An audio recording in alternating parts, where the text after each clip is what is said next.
இப்போ நம்ம கிட்ட வந்து Vivo T4X 5G smart phone இருக்குது. இந்த ஸ்மார்ட் ஃபோனோட இனிஷியல் சாஃப்ட்வேர் செட்டப் இருக்குது பார்த்தீங்களா, இதை நம்ம எப்படி பண்ணுறதுன்றது வந்து இந்த வீடியோவில் பார்த்துலாம். ஒரு சில விஷயம் வந்து நம்ம ஸ்கிப் பண்ண வேண்டியதெல்லாம் இருக்கும். ஸோ வீடியோவை ஸ்கிப் பண்ணாமல் ஃபுல்லாக பாருங்கள். ஸோ என்னெல்லாம் ஸ்கிப் பண்ணலாம் அப்படின்றது வந்து நம்ம வீடியோவில் பார்த்து தெரிஞ்சுக்கலாம். ஸோ இந்த ஃபோன் வந்து Android 15 பேஸ் பண்ணால் FunTouchOS 15ஓட வருது. ஸோ ஃபர்ஸ்ட் வந்து ஃபோன் சுவிச் ஆன் பண்ணதுக்கப்புறமா இந்த பேஜ் வந்துடும். இங்கே வந்து ஸ்டார்ட் கொடுத்துட்டு அண்ட் லொக்கேஷன் நம்ம எந்த ஊர்லேருந்து செட்டப் பண்ணுறோமோ அதை வந்து செலக்ட் பண்ணிக்கோங்க. அதுக்கடுத்து வந்து நெக்ஸ்ட் கொடுத்துட்டு அண்ட் இந்த அக்ரிமெண்ட் பேஜ் வந்து நம்ம செலக்ட் பண்ணால் தான் வந்து அடுத்த பேஜுக்கு போகும். ஸோ இதை வந்து செலக்ட் பண்ணிவிட்டு அதுக்கப்புறமா வந்து நெக்ஸ்ட் கொடுக்கலாம். And setup using other device இருக்குது பார்த்தீங்களா, இது வந்து நான் இப்போதைக்கு கொடுக்கல. ஸோ ஒருவேளை நீங்கள் பழைய ஃபோனில் இருக்க டேட்டா வந்து நீங்கள் காப்பி பண்ணணும் அப்படின்னு நினச்சா அந்த மாதிரி வந்து கொடுக்கலாம். பட் இப்போதைக்கு வந்து நான் இதை ஸ்கிப் பண்ணிடுறேன். வைஃபை நெட்வொர்க் பேஜ் வந்துருச்சு. இங்கே வைஃபையுமே வந்து நம்ம கனெக்ட் பண்ணிக்கலாம். ஸோ இந்த ஃபோன் வந்து 2.4 GHz and 5 GHz dual band 5G support இருக்குது. ஸோ இங்கே வந்து நம்ம பார்க்கலாம் 5 GHz பேண்டும் 2.4 ரெண்டுமே வந்து காட்டுது. அண்ட் இந்த page getting your phone ready page வந்து கொஞ்சம் டைம் எடுக்கும். ஸோ அது வரைக்கும் பொறுமையாக வந்து வெயிட் பண்ணுங்கள். அண்ட் கூகுள் சைன்இன் பேஜுமே வந்து நான் இப்போதைக்கு வந்து ஸ்கிப் பண்ணிடுறேன். டேரெக்டாக வந்து நம்ம ஃபோன் ஃபுல்லாக செட்டப் பண்ணி முடிச்சதுக்கப்புறமா வந்து கூகுள் சைன்இன் பண்ணிக்கலாம். Fingerprint and screen lock இப்போ வந்து நான் செட் பண்ணிடுறேன். ஸோ ஃபிங்கர் பிரிண்ட் ஸ்கேனர் வந்து இந்த ஸ்மார்ட் ஃபோனில் ரைட் சைடில் இருக்குது. ஸோ ஃபிங்கர் வந்து நம்ம அந்த பவர் பட்டனில் ப்ளேஸ் பண்ணி லைட்டாக வந்து டச் பண்ணி எடுத்தாலே வந்து ஃபிங்கர் பிரிண்ட் வந்து ரெகக்னைஸ் ஆக ஸ்டார்ட் ஆகும். பட் என்னென்னா நீங்கள் ஃபிங்கரோட பொசிஷன் வந்து லைட்டாக கொஞ்சம் லெஃப்ட்டு ரைட்டுன்னு மூவ் பண்ணிங்கன்னா இன்னும் கொஞ்சம் ஈஸியாக வந்து ரெகக்னைஸ் ஆகும். அதுக்கப்புறமா வந்து இங்கே ஆட் அனதர் இருக்கும். இதை வந்து நம்ம செலக்ட் பண்ணிவிட்டு அடுத்த ஃபிங்கருமே வந்து ப்ளேஸ் பண்ணிடலாம். ஸோ நீங்கள் வந்து ரெகுலராக எப்படி அன்லாக் பண்ணுவீங்களோ அந்த பொசிஷனில் வந்து ஃபிங்கர் ப்ளேஸ் பண்ணி வந்து ஃபிங்கர் பிரிண்ட் வந்து செட் பண்ண பாருங்கள். அதுக்கப்புறமா ஃபேஸ்மே வந்து நம்ம இப்போயே கொடுத்துடலாம். ஃபேஸ்மே வந்து கம்ப்ளீட் ஆகிடுச்சு. ரெஸ்யூம் கொடுத்துட்டு கூகுள் சர்வீசஸ் பேஜ் இருக்குது பார்த்தீங்களா, இங்கே வந்து send usage and diagnostic data இருக்கும். இதை வந்து ஆஃப் பண்ணிவிட்டு அதுக்கப்புறமா வந்து அக்செப்ட் கொடுத்துடலாம். சூஸ் யுவர் சர்ச் இன்ஜின் பேஜில் நம்ம டிஃபால்ட்டாகவே வந்து கூகுளே வந்து செலக்ட் பண்ணிடலாம். பட் மற்ற சர்ச் இன்ஜினுமே வந்து செலக்ட் பண்ணுற ஆப்ஷன்ஸ் வந்து ப்ரொவைட் பண்ணுறாங்க. ஸோ நெக்ஸ்ட் கொடுத்துட்டு இந்த கூகுள் டிரைவ் இதெல்லாமே வந்து நம்ம எதுவுமே பண்ண முடியாது. ஸோ பை டிஃபால்ட்டாக வந்து நமக்கு இன்ஸ்டால் ஆகிடும். ஸோ ஓகே கொடுத்துடலாம். And send usage and diagnostic data இருக்குது பார்த்தீங்களா, இது வந்து டிஸ்அக்ரி கொடுத்துடலாம்.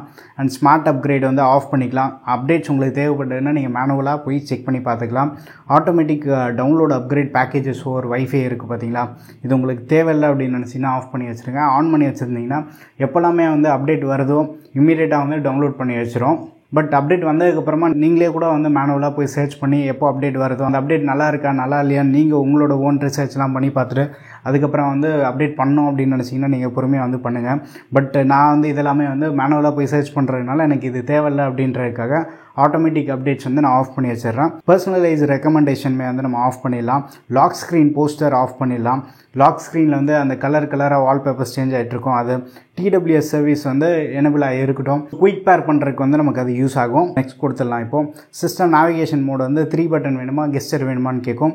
ஸோ நான் இப்போ வந்து 3 பட்டன்லேயே கொடுத்துட்றேன். சப்போஸ் உங்களுக்கு கெஸ்டர் வேணும் அப்படின்னா கெஸ்டர் வந்து செலக்ட் பண்ணிக்கலாம். 3 பட்டன்லேயுமே வந்து அந்த பட்டன்ஸுமே வந்து நம்ம கீழே சேஞ்ச் பண்ணிக்கலாம். எனக்கு டிஃபால்ட்டாகவே வந்து அந்த பேக் பட்டன் வந்து ரைட் சைடில் இருக்கிறது வந்து பெட்ரு. நான் அதை தான் வந்து பெட்டராக ஃபீல் பண்ணுவேன். நான் இப்போ வந்து நெக்ஸ்ட் கொடுத்துட்றேன். எஸ் கம்ப்ளீட்டாக வந்து நம்ம செட்டப் பண்ணி முடிச்சிட்டோம். கெட் ஸ்டார்டட் கொடுத்துடலாம். ஸோ ப்ரீலோடட் ஆப்ஸ் இருக்குது, கம்ப்ளீட்டாக இல்லைன்னு சொல்ல முடியாது. நமக்கு அந்த ஹாட் ஆப்ஸ் ஹாட் கேம்ஸ்லாம் இருக்குது. பட் அதெல்லாமே வந்து நம்ம டிசேபிள் பண்ணிக்கலாம். ஹோம் ஸ்க்ரீனில் மேலேருந்து கீழே ஸ்வைப் பண்ணால் குளோபல் சர்ச் தான் வந்து பை டிஃபால்ட் ஓப்பன் ஆகும். இதை வந்து டிசேபிள் பண்ணிடலாம். இந்த ஹோம் செட்டிங்ஸ்குள்ளே போயிட்டு ஸ்வைப் டவுன் அந்த ஹோம் ஸ்க்ரீன் இருக்குது பார்த்தீங்களா, இது வந்து நோட்டிஃபிகேஷன் சென்டர்னு செலக்ட் பண்ணிட்டா ஸ்வைப் பண்ணால் வந்து நமக்கு நோட்டிஃபிகேஷன் பேனல் வந்து நம்மளால் ஈஸியாக ஆக்சஸ் பண்ணிக்க முடியும். ஸோ இது ரொம்ப யூஸ்ஃபுல்லாக இருக்கும். இது வந்து மறக்காமல் எனேபிள் பண்ணி வச்சுக்கோங்க.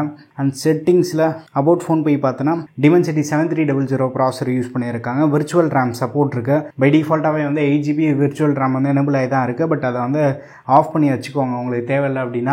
அதை ஆஃப் பண்ணுறதுனால ஃபிசிக்கல் ரேம் கொஞ்சம் வந்து நமக்கு ஃப்ரீ ஆகிறது நம்ம பார்ப்போம். Out of the box Android 15ஓட வருது. நம்மகிட்ட இருக்க வேரியண்ட் வந்து 256 GB. சாஃப்ட்வேர் இன்ஃபர்மேஷனில் இப்போ கரண்ட்டாக வந்து February month செக்யூரிட்டி அப்டேட்டில் இருக்குது. FunTouchOS 15ல் இருக்குது. அண்ட் செட்டிங்ஸில் வந்து ரேம் அண்ட் ஸ்டோரேஜ் ஆப்ஷனுக்குள்ளே வந்துட்டு இந்த ரேம் வந்து இப்போ கரண்ட்டாக நமக்கு 6 GB வந்து யூஸ் ஆகிருக்க மாதிரி காட்டுது பாருங்கள். எக்ஸ்டெண்டட் ரேம் ஆஃப் பண்ணிடுறேன். ஃபோன் வந்து ரீஸ்டார்ட் ஆகும். நான் இப்போயே வந்து ரீஸ்டார்ட் பண்ணுறேன். ஃபோன் ரீஸ்டார்ட் ஆகிடுச்சு. லெஃப்ட் மட்டும் ஸ்வைப் பண்ணுறாதீங்க. நம்ம டிசேபிள் பண்ணோம். பட் ஸ்டில் வந்து லாக் ஸ்க்ரீன் போஸ்டர் இருக்குது பாருங்கள். டிஸ்அக்ரி கொடுத்துருங்க. Not now.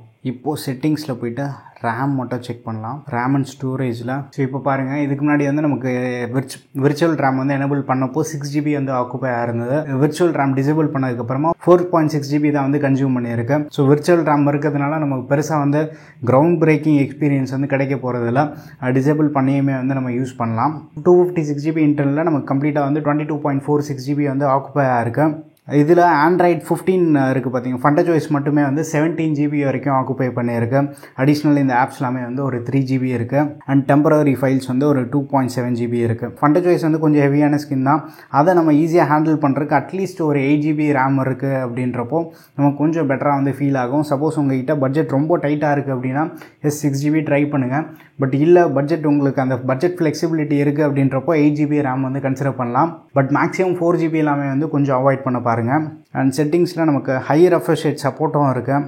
டிஸ்பிளேக்குள்ளே வந்தோன்னா இந்த ஸ்க்ரீன் ரெஃப்ரெஷ் ரேட் வந்து பை டிஃபால்ட்டாகவே வந்து ஸ்மார்ட் சுவிட்சில் தான் இருக்குது. இது ஸ்டாண்டர்டுக்கு மாத்திரம் அப்படின்னா 60 Hz ஒர்க் ஆகும். ஹை செலக்ட் பண்ணிட்டா 128 வந்து ஒர்க் ஆகும். ஸ்மார்ட் சுவிட்ச் அப்படின்னா நம்ம கன்சியூம் பண்ணக்கூடிய கண்டென்ட்டுக்கு பேஸ் பண்ண மாதிரி வந்து ரெஃப்ரெஷ் ரேட் வேரி ஆகிட்டு இருக்கும். ஸோ இதுதான் வந்து இனிஷியல் சாஃப்ட்வேர் செட்டப். இந்த நோட்டிஃபிகேஷன் பேனல் இதெல்லாத்தையும் வந்து சேஞ்ச் பண்ணுறேங்க. ஓரளவுக்கு வந்து நம்ம க்ளீனாக யூஸ் பண்ண முடியும். And hot apps hot games வந்து நமக்கு ப்ரீ இன்ஸ்டாலே வந்துடும். பட் இதுலேருந்து ஃப்ரீக்வெண்ட்டாக வந்து நமக்கு தொண்ணூத்தொன்று நோட்டிஃபிகேஷன் வரும். இதை எப்படி டிசேபிள் பண்ணுறது அப்படின்னா விவோட ஆப் ஸ்டோர் இருக்கும். ஆப் ஸ்டோர் வந்து ஓப்பன் பண்ணிவிடுங்க. ஸோ இங்கே வந்து அன்டிக் பண்ணிவிட்டு அக்ரி கொடுங்க. இந்த ஹோம் பேஜ் கொடுத்துடலாம். ஹோம் பேஜ் போனதுக்கப்புறமா இந்த மேனேஜ் பேஜ்குள்ளே போயிட்டு செட்டிங்ஸ் இருக்கும். இந்த செட்டிங்ஸில் create hot apps and home screen, hot games and home screen இருக்கா, இதை வந்து நம்ம டிசேபிள் பண்ணிட்டோம் அப்படின்னா நமக்கு அந்த ஆப் ட்ராயரில் ஹாட் ஆப்ஸ் ஹாட் கேம்ஸ் வந்து இருக்காது. ஸோ இந்த மெத்தட் வந்து நீங்கள் ட்ரை பண்ணி அதை வந்து டிசேபிள் பண்ணிவிடுங்க. விவோ T4X ஸ்மார்ட் ஃபோன் பற்றி உங்களுக்கு என்ன குயரிஸ் இருந்தாலுமே வந்து கீழே கமெண்ட்டில் வந்து ஷேர் பண்ணுங்கள். வீடியோ பிடிச்சிருந்தா லைக் பண்ணுங்கள். இன்னும் நம்ம சேனலுக்கு நீங்கள் சப்ஸ்கிரைப் பண்ணலன்னா மறக்காமல் சப்ஸ்கிரைப் பண்ணிக்கோங்க. அண்ட் டெலிகிராமில் இருக்க நம்ம டீல்ஸ் சேனலை வந்து ஜாயின் பண்ணிக்கோங்க. அடுத்த வீடியோவில் சந்திப்போம். Bye, take care and stay tuned to Aditya tech.